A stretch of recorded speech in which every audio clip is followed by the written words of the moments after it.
1. ভ্রাতা যদি রাবণ হয়, পরিত্যাগ করা উচিত। 2. মামা যদি শকুনি হয়, পরিত্যাগ করা উচিত। 3. সন্তান যদি দুঃশাসন হয়, পরিত্যাগ করা উচিত। 4. বন্ধু যদি কংস হয়, পরিত্যাগ করা উচিত। 5.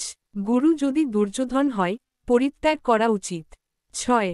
পত্নী যদি ক্যাকই হয়, পরিত্যাগ করা উচিত। 7. রাজা যদি ধৃতরাষ্ট্র হয়, পরিত্যাগ করা উচিত। 8. পরামর্শদাতা যদি ষড়যন্ত্র করে, পরিত্যাগ করা উচিত। 9. ভাই যদি দুঃশাসনের মতো অধর্মের সহায়ক হয়, পরিত্যাগ করা উচিত। 10. প্রতিবেশী যদি কুবেরের মতো সাহায্যকারী না হয়ে দুর্যোধনের মতো লোভী হয়, পরিত্যাগ করা উচিত। 11. বন্ধু যদি বিভীষণ না হয়ে বিভ্রান্তকারী হয়, পরিত্যাগ করা উচিত। 12. শাসক যদি রামচন্দ্রের মতো ন্যায়পরায়ণ না হয়ে রাবণের মতো নিষ্ঠুর হয়, পরিত্যাগ করা উচিত। 13. সহচর যদি হনুমানের মতো বিশ্বস্ত না হয়ে কাইকেয়ীর মতো স্বার্থপর হয়, পরিত্যাগ করা উচিত। 14. গুরু যদি দ্রোণাচার্যের মতো পক্ষপাতদুষ্ট হয়, পরিত্যাগ করা উচিত। 15. সাথী যদি কর্ণের মতো অন্ধ আনুগত্য দেখায়, পরিত্যাগ করা উচিত। 16. নেতা যদি শুক্রাচার্যের মতো কৌশলগত না হয়ে শকুনির মতো চক্রান্তকারী হয়, পরিত্যাগ করা উচিত। 17. পিতা যদি দশরথের মতো ন্যায়পরায়ণ না হয়ে ধৃতরাষ্ট্রের মতো দুর্বল হয়, পরিত্যাগ করা উচিত। 18. সন্তানের জন্য যদি ধর্ম ছেড়ে মোহে পড়তে হয়, তবে সেই মোহ পরিত্যাগ করা উচিত। 19. সহযোদ্ধা যদি ভীষ্মের মতো নির্লিপ্ততা হয়ে অন্যায়ের পক্ষে থাকে, পরিত্যাগ করা উচিত। 20. সঙ্গী যদি সীতার মতো বিশ্বাসী না হয়ে শূর্পণখার মতো ছলনাময়ী হয়, পরিত্যাগ করা উচিত। 21. ধর্মগুরু যদি সত্য পথ না দেখিয়ে স্বার্থপরতার শিক্ষা দেন, পরিত্যাগ করা উচিত। 22. মিত্র যদি সুবল না হয়ে কুটিল হয়, পরিত্যাগ করা উচিত। 23.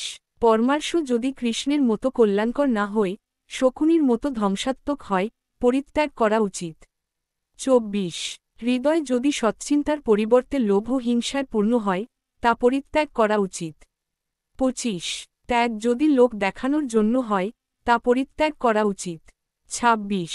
নেতা যদি সুগ্রীবের মতো সাহসী না হয়ে বালির মতো স্বার্থপর হয়, পরিত্যাগ করা উচিত। 27.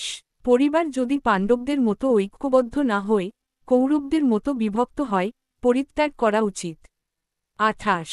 সংকল্প যদি দৌর্বল্যের কাছে হার মানে, তা পরিত্যাগ করা উচিত। 29. ক্ষমতা যদি অসত্য ও অন্যায়ের পথে ব্যবহৃত হয়, তা পরিত্যাগ করা উচিত। 30. জীবনসঙ্গী যদি ধর্ম ও ভালোবাসার পথে না থাকে, তবে তাকে পরিত্যাগ করা উচিত। 31. কর্ম যদি কৌশলের বদলে কলহ সৃষ্টি করে, তা পরিত্যাগ করা উচিত। 32. বন্ধু যদি সুধাময়ের পরিবর্তে বিষময় হয়, তাকে পরিত্যাগ করা উচিত। 33. পরিশ্রম যদি ন্যায়পরায়ণতার পথে না থাকে, তা পরিত্যাগ করা উচিত। 34. প্রভাব যদি অর্জুনের মতো মহৎ না হয়ে দুর্যোধনের মতো অহংকারী হয়, তা পরিত্যাগ করা উচিত। 35. জ্ঞান যদি সত্যের আলো না দেখায়, তা পরিত্যাগ করা উচিত। 36. প্রতিজ্ঞা যদি ধর্ম ও ন্যায়ের বিপরীতে হয়, তা পরিত্যাগ করা উচিত। 37.